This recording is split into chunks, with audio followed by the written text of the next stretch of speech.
الذي خلق السماوات والأرض وجعل الظلمات والنور ثم الذين كفروا بربهم يعدلون هو الذي خلقكم من طين ثم قضى أجلا وأجل مسمى عنده ثم أنتم تمترون. الصلاة والسلام الأتمان الأكملان على المبعوث رحمة للأنام وعلى آله الأطهار وصحابته الأبرار خصوصا منهم المهاجرين والأنصار التابعين ومتابعين بإحسان إلى يوم الدين. أما بعد أيها المؤمنون، يقول عز من قائل بعد أعوذ بالله من الشيطان الرجيم: يا أيها الذين آمنوا اتقوا الله وكونوا مع الصادقين. ويقول عز من قائل: إنما يتقبل الله من المتقين. إنما يتقبل الله من المتقين. ويقول الحبيب المصطفى صلى الله عليه وسلم: تقواها هنا بحسب امرئ من الشر أن يحقر أخاه المسلم. كل المسلم على المسلم حرام دمه وماله وعرضه. نتساءل في هذه الخطبة إن شاء الله تبارك وتعالى سؤال المعنى. سؤال المعنى: إذا كان الإيمان قول وعمل، ما وقر في القلب وصدقه العمل، فلا بد أن نتساءل عن جودة هذا العمل وقبول هذا العمل. قبول من الله بطبيعة الحال. إن تقبل العمل فبفضله، وإن رد العمل فبعدله. لكن هناك دلائل، علامات تتوصل بها إلى جودة عملك. Mes chers frères, mes chères sœurs, on se pose dans ce prêche du vendredi la question du sens de nos actes. Dans notre belle religion, on dit que la foi, c'est une science gustative. C'est quelque chose qui est dans le cœur. Le cœur est le réceptacle de la foi. Cette lumière venant d'Allah, cette guidance venant d'Allah, mais qui est confirmée par les actes. Donc, on se pose légitimement la question: ces actes, quelle est leur valeur? Est-ce qu'ils sont acceptés? Parce qu'on peut avoir quantité d'actes, des montagnes d'actes, mais qui sont rejetés. C'est très grave. Tu aurais perdu le temps, l'énergie et ta vie.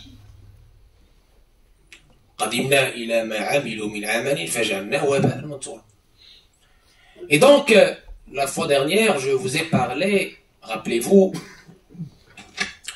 du jeune qui est de qualité, le jeune de l'élite. Et j'ai mis en avant le hadith du prophète alayhi salatu wassalam, sa mise en garde: رب صائم ليس له من صيامه إلا الجوع والعطش ورب قائم ليس له من قيامه السهر والتعب. Comment ne pas être parmi celles et ceux que le prophète alayhi salatu wassalam a qualifiés en disant: combien de jeûneurs ne récoltent de leur jeûne que la faim et la soif, et combien de prieurs la nuit ne récoltent de leur prière la nuit que la veille et la fatigue. On n'aimerait pas être de cela, n'est-ce pas? La réponse à ces questions se trouve dans le Coran et dans le Sunna. Tout d'abord, dans le Coran. Allah tabaraka wa ta'ala يقول عن مدرسة الصيام كما أسلفنا: يا أيها الذين آمنوا كتب عليكم الصيام كما كتب على الذين من قبلكم لعلكم تتقون. Tout d'abord, dans le Coran, Allah tabaraka wa ta'ala signale que cette école du jeûne, cette école magnifique du jeûne, ce quatrième pilier de l'islam, Allah nous dit, on vous a prescrit le jeûne comme on a prescrit aux communautés, comme on l'a prescrit aux communautés avant vous, ainsi atteindrez-vous la piété. Notez ce mot-clé important. On le souligne, on y revient. ثم الله تبارك وتعالى يقول كما أسلفنا إنما يتقبل الله من المتقين. Et Allah nous dit qu'il n'accepte, c'est dans le Coran, surat Al-Ma'ida, la surah 5, Allah n'accepte que des pieux. Il accepte les actes que d'une catégorie de personnes. C'est qui ces personnes-là? Les personnes pieuses. Et on sait, mes chers frères, mes chères sœurs, selon tous les savants de notre belle religion, que chaque acte, il doit obéir à deux conditions, pour qu'il ne puisse pas être rejeté. D'abord, en amont. La première condition, an-niyya salihah lillahi azza wa jalla, l'intention pour Allah tabaraka wa ta'ala. Man kana yarju liqa'a rabbih faly'amal 'amalan salihan wa la yushrik bi ibadati rabbih ahad. La deuxième, sawab. Shartani sawab. Sawab, c'est quoi? C'est que cet acte-là ne soit pas en opposition avec la révélation d'Allah. Dans les deux versets coraniques que je viens de citer tout à l'heure, il est question de la piété, comme condition sine qua non de l'agrément, le qaboul, de l'acte. Alors qu'est-ce que c'est que cette piété? Notre prophète, alayhi salatu wassalam, dans le hadith que j'ai cité en arabe, en amont de ce prêche, nous dit, la piété est ici en désignant 3 fois sa poitrine. La piété est ici.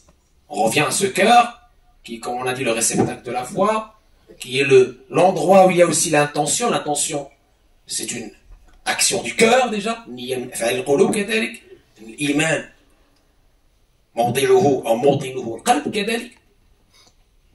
le prophète alayhi salam nous signale que la piété se trouve ici, en désignant 3 fois sa patrie. Première indication très importante. Le pire du mal, shar, c'est de mépriser ton frère.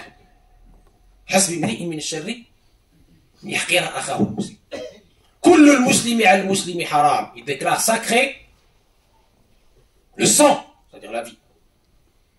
Damuhu. Wa maluhu, c'est bien. Wa irduhu, son honneur. Donc si on comprend déjà où se situe la piété, et si on comprend dans le hadith que je viens de citer la relation entre cette piété et entre un comportement extérieur, nous pouvons déduire déjà dans un premier temps que cette piété est d'abord une action du cœur, mais qui se reflète à l'extérieur. C'est-à-dire cette purification de l'intérieur dont l'extérieur est le reflet. Ça, c'est un premier niveau. Première information cruciale. Deuxième information. Sidna Ali karramallahu wajhahu yu'arrifu at-taqwa wa yaqul al-khawfu min al-jalil wal-'amalu bit-tanzil wal-ridha bil-qalil wal-isti'dad li-yawm ar-rahim. Il définit la piété en 4 informations importantes, 4 spécificités importantes, 4 qualités qu'on doit avoir. La première, la crainte du majestueux, subhanallah, Allah, du Tout-Puissant. Et on va revenir sur cette crainte révérentielle qu'on appelle la crainte révérentielle. On traduit quoi par la piété ou par la crainte révérentielle aussi. 2, agir conformément à la révélation. 3, le contentement du peu que Allah nous a octroyé. Pas se rebeller contre Allah, être toujours dans la gratitude. Et 4, la préparation. Se préparer pour la mort, qui est inévitable. Très, très important. Ça résume aussi cette question d'intelligence spirituelle, que ses compagnons avaient Parce qu'ils avaient bien compris le message de Sayyidina Muhammad sallallahu alayhi wa sallam.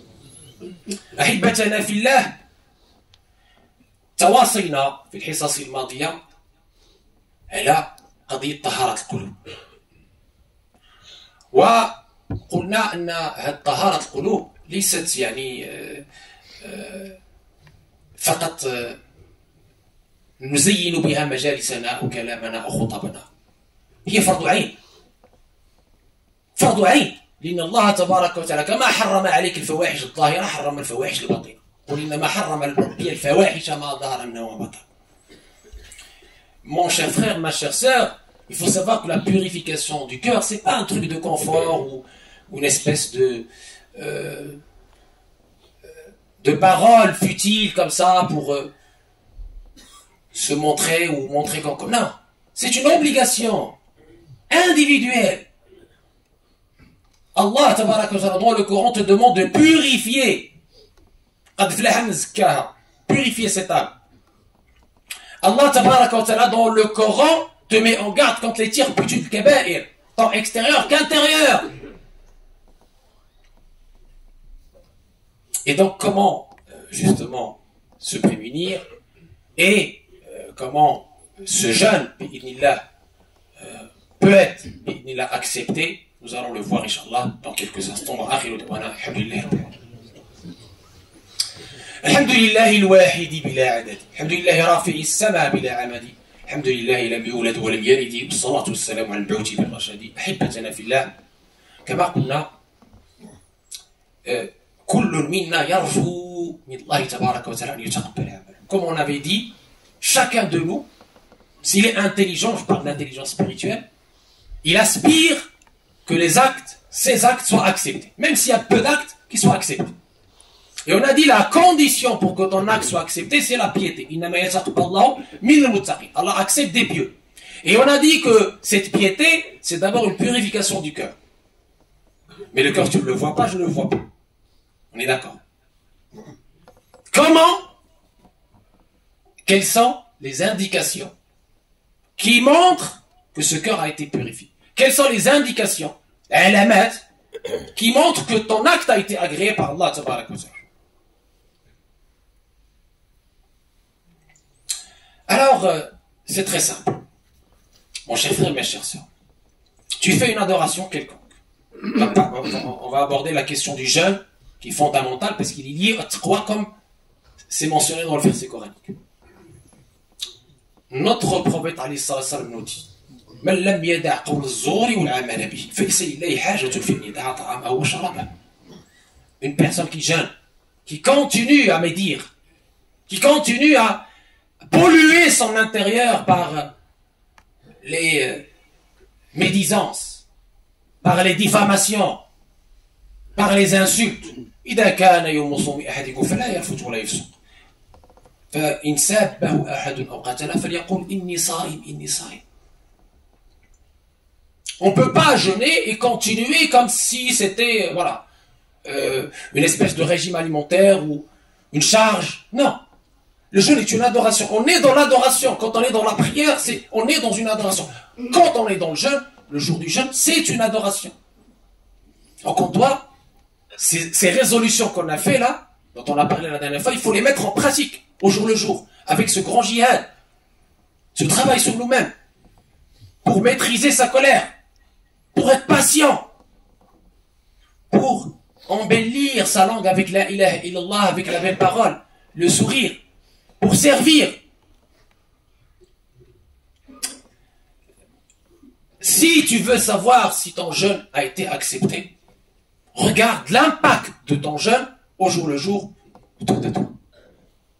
Si en jeûnant, tu as observé la belle parole, si en jeûnant, tu as senti la faim de ce SDF, si en jeûnant, tu as eu cet élan de générosité envers les plus démunis, si en jeûnant, tu as eu un mot aimable envers tes voisins, tes collègues, si en jeûnant, tu es attiré vers les bonnes choses, eh bien sache que c'est un indicateur majeur de la qualité de ton jeûne et donc de son acceptation.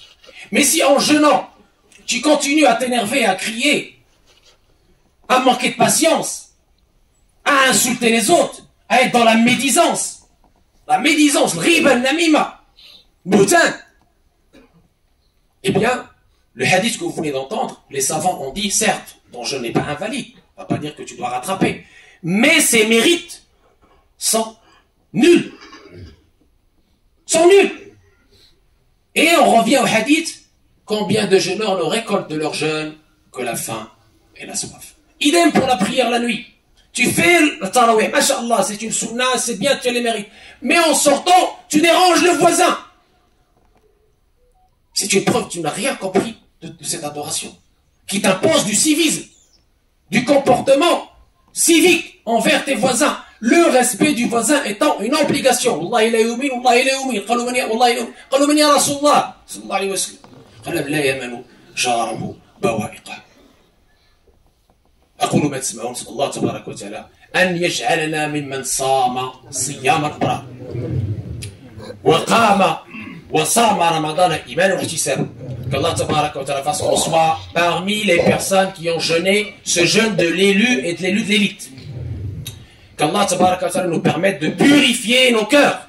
Qu'Allah tabaraka wa ta'ala nous permette de nous connecter pendant ce mois de Ramadan et même ailleurs, parce que c'est une école, un tremplin, c'est pas une fin, c'est un tremplin. Qu'on continue, Inch'Allah, à être connecté à l'essentiel. Allahumma ya arhamar rahimin, ati nufusana taqwaha, wa zakkiha, anta khayru man zakkaha, anta waliyuha mulaha. Allahumma ya arhamar rahimin, a'inna ala dhikrika, wa shukrika, wa husni ibadatik. اللهم لا تجعل فينا ولا منا ولا معنا شقيا ولا محروما. اللهم يا فارق الحب والنوى اعطي لكل عبد منا ما نوى. اللهم يا ارحم الراحمين يا رب العالمين ات نفوسنا تقواها وزكيها انت خير من زكاها انت وليها ومولاها. Qu'Allah tabaraka wa ta'ala apaise les tensions dans ce monde, qu'Allah tabaraka wa ta'ala ramène la paix dans ce monde par rapport à tout ce qui se passe dans le monde. Nous demandons à Allah tabaraka wa ta'ala que nous les musulmans nous soyons un vecteur de paix, d'apaisement et à chaque fois un apport positif. Où que nous soyons, nous demandons à Allah tabaraka wa ta'ala qu'on soit des témoins et non des juges, qu'on soit les meilleurs ambassadeurs, les meilleurs ambassadeurs de cette belle religion, par l'être et le paraître, par la beauté, où que nous soyons, par la beauté du comportement, par le service des intéressés, par le bon comportement. Amin ya Rabbi alamin. واحد دعوة من خالص القلب، دعوة من خالص القلب لهاد الناس اللي تصدقوا بالقليل او بالكثير لهذا المسجد او المكتبه او هذاك الامور الاخرى. Nous réservons quelques secondes qui sont très précieuses à un doua spécial pour nos frères et sœurs qui ont cotisé, qui ont donné leur aumône et leur sadaqa jariya pour cette mosquée, que ce soit pour les charges, pour autre chose. Qu'Allah tabaraka wa ta'ala accepte, qu'Allah tabaraka wa ta'ala accepte, que ce soit pour la mosquée, que ce soit pour la bibliothèque qu'on a ici, que ce soit pour le kit, pour nos frères et sœurs qui ont embrassé l'islam, que ce soit pour le défibrillateur, masha'Allah, on a, alhamdoulilah, des gens qui ont cotisé pour tout ça c'est pour le bien commun, est une sadaqa jariya qui dure dans le temps, bi'idnillah. Qu'Allah tabaraka wa ta'ala leur donne tout le bien ici-bas et dans l'au-delà. Qu'Allah tabaraka wa ta'ala par ses aumônes les protège leurs enfants.